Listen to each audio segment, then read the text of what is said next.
Bonjour à tous, bienvenue dans l'édition de la nuit sur France 24 et sur France Info. Voici l'essentiel de l'actualité de ces dernières heures. À la une, cette grande réunion à huis clos à Washington.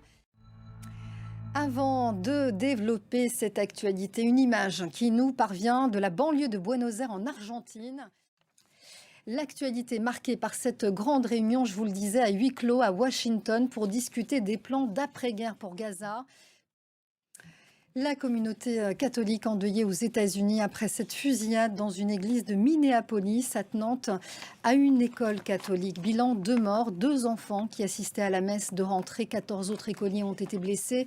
Le suspect âgé de 23 ans a lui retourné l'arme contre lui. Il en avait plusieurs. Le FBI a ouvert une enquête pour actes de terrorisme intérieur et crimes motivés par la haine anti-catholique. Le récit de Diane Schlinger.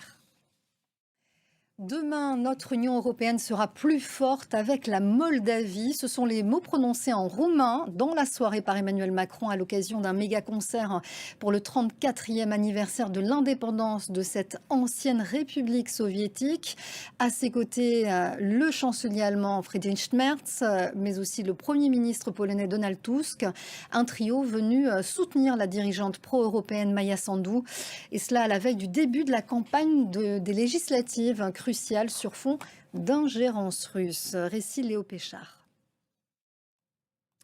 Et face à la menace russe en pleine guerre en Ukraine, l'Europe se prépare et notamment l'Allemagne. C'est un tournant militaire. Le pays a inauguré ce mercredi celle qui sera bientôt la plus grande usine de munitions du continent. Une partie de cette production qui doit bien sûr être redistribuée à l'Ukraine. Autre symbole de la militarisation de l'Allemagne, le gouvernement a adopté ce mercredi un projet de loi qui introduirait un service militaire volontaire et qui pourrait d'ailleurs conduire à la conscription obligatoire si les objectifs de recrutement ne sont pas atteints. Récit Léo Péchard. Et on en vient maintenant à la crise politique en France avec cette nouvelle mise au point de François Bayrou, 2 jours après avoir annoncé qu'il allait demander un vote de confiance à l'Assemblée le 8 septembre.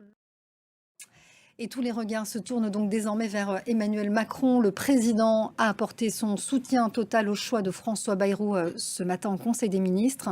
Si le gouvernement tombe le 8 septembre, c'est donc bien le chef de l'État qui va reprendre la main.